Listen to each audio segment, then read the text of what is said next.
Water is life. It is essential for survival. Yet in today's world, access to clean, affordable water is not guaranteed. Few people realize that one of the largest corporations on the planet, Nestlé, has quietly positioned itself as a dominant force in the global water supply. From bottled water brands like Poland Spring, Pure Life, and Perrier, to massive groundwater extraction operations, Nestlé's control of water resources has sparked controversy, legal battles, and public outrage. Today, we uncover the dark truth behind Nestlé and its grip on the world's most precious resource. Because once you see how a single corporation can turn water into a weapon, you'll never look at your tap the same way again. Nestlé's rise as a global powerhouse began over a century ago, but its domination of the water industry is a more recent phenomenon. The company recognized early on that water is not just a commodity. It is a lifeline, a product that billions of people cannot live without.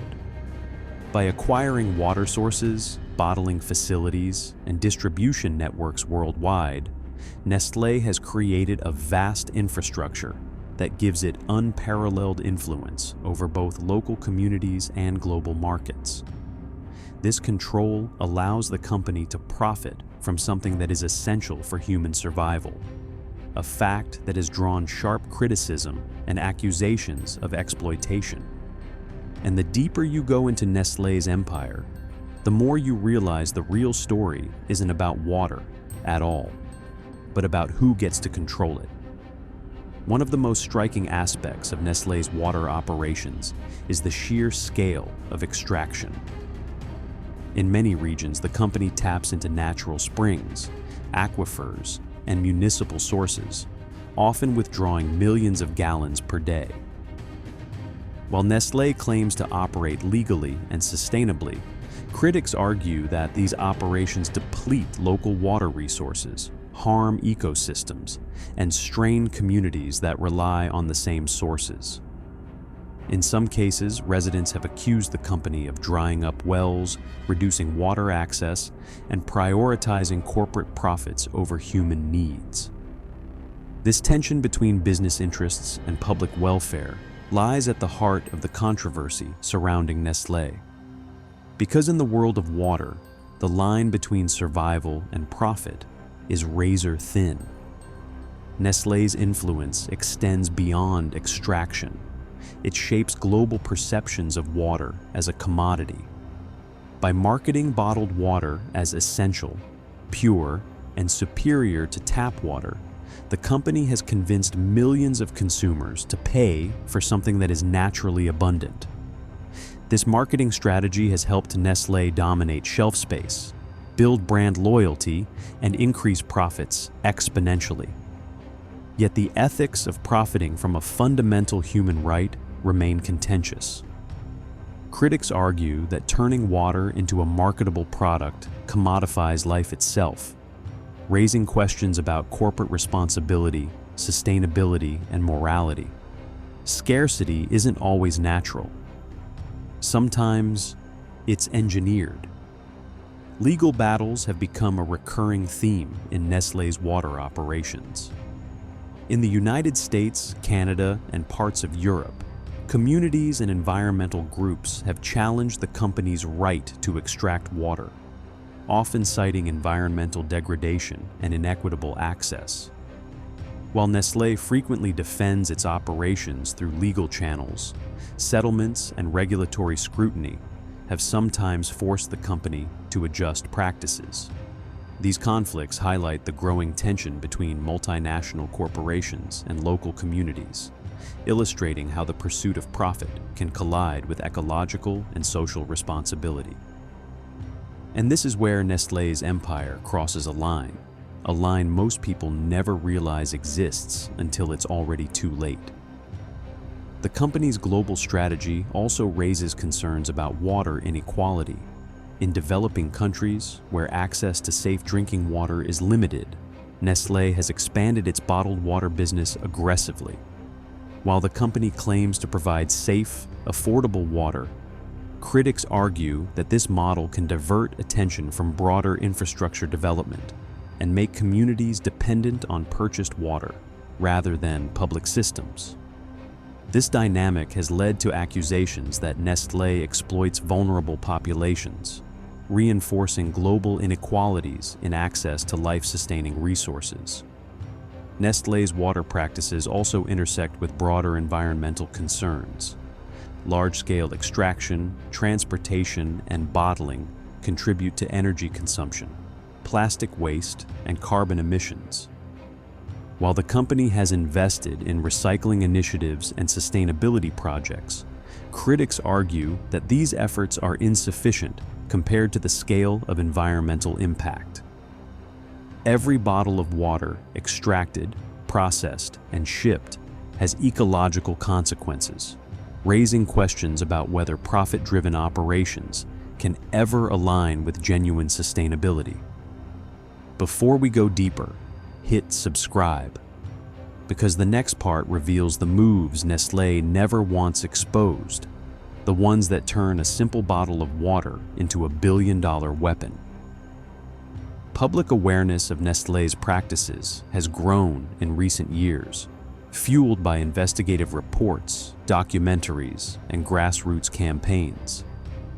Activists have highlighted not only the company's water extraction, but also its lobbying efforts to secure favorable policies, influence regulations, and shape public perception.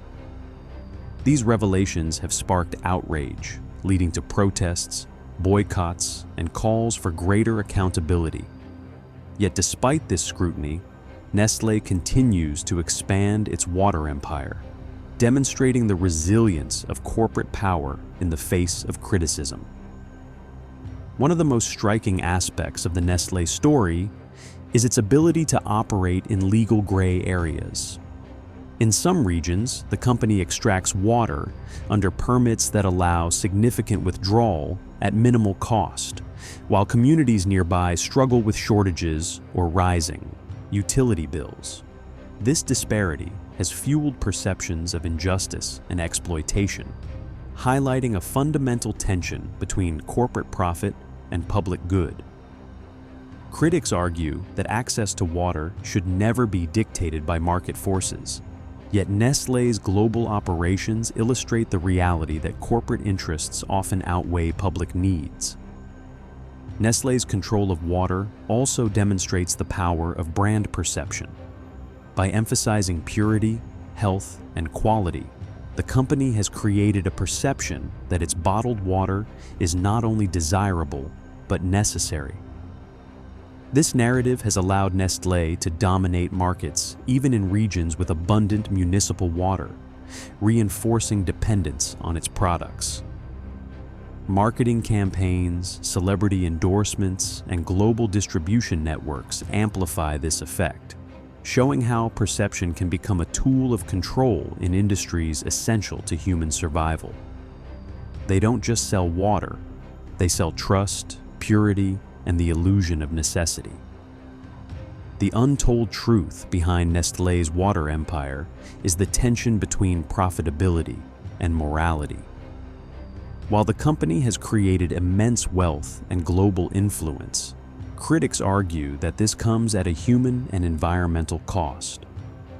Water scarcity, ecosystem disruption, and inequitable access are recurring consequences of large-scale extraction, raising ethical questions about the privatization of a fundamental resource.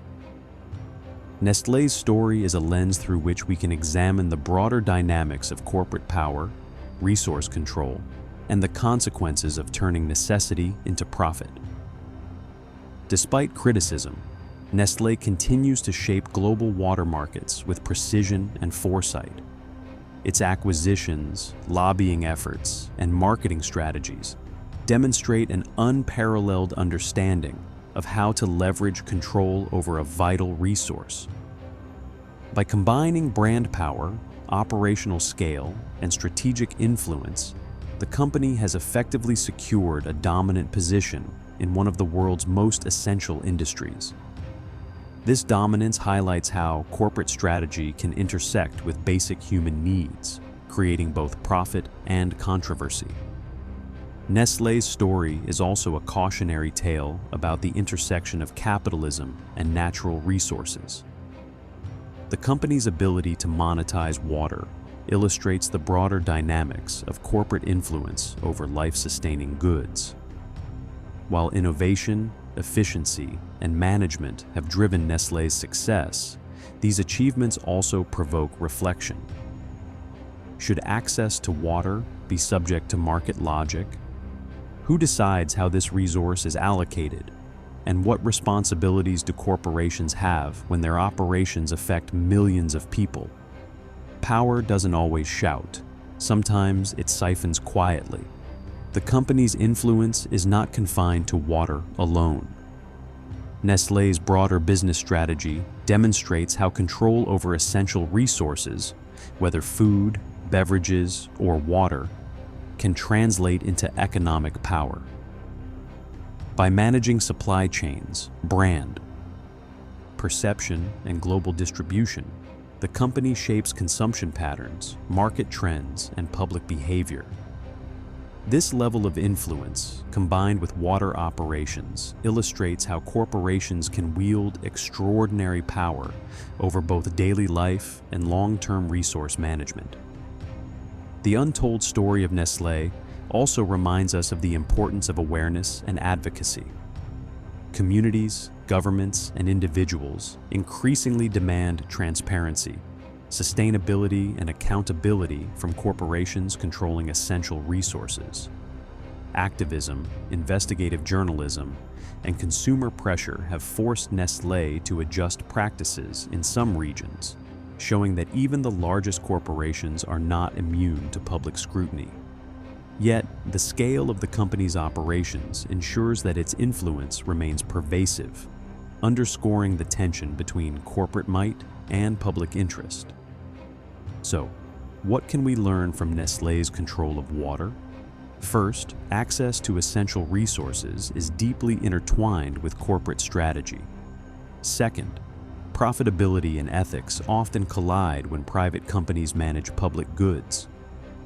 Third, awareness and activism can create pressure for accountability, but the scale of influence requires persistent vigilance. And finally, the story of Nestlé illustrates a broader truth.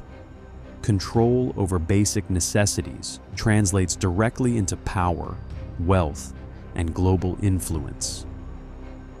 Nestlé's dominance over the world's water supply is both impressive and troubling.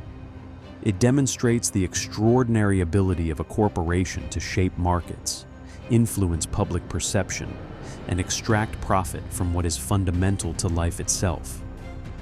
Yet it also raises critical ethical questions about sustainability, equity, and responsibility. The story of Nestlé is a reminder that the most valuable resources are often controlled behind the scenes, with consequences that ripple through communities, economies, and ecosystems worldwide. This was Wealth Nexus, where we expose the power players shaping your financial reality. Subscribe, because the next story uncovers a corporation even more powerful than Nestlé. One influencing your life in ways you'd never imagine.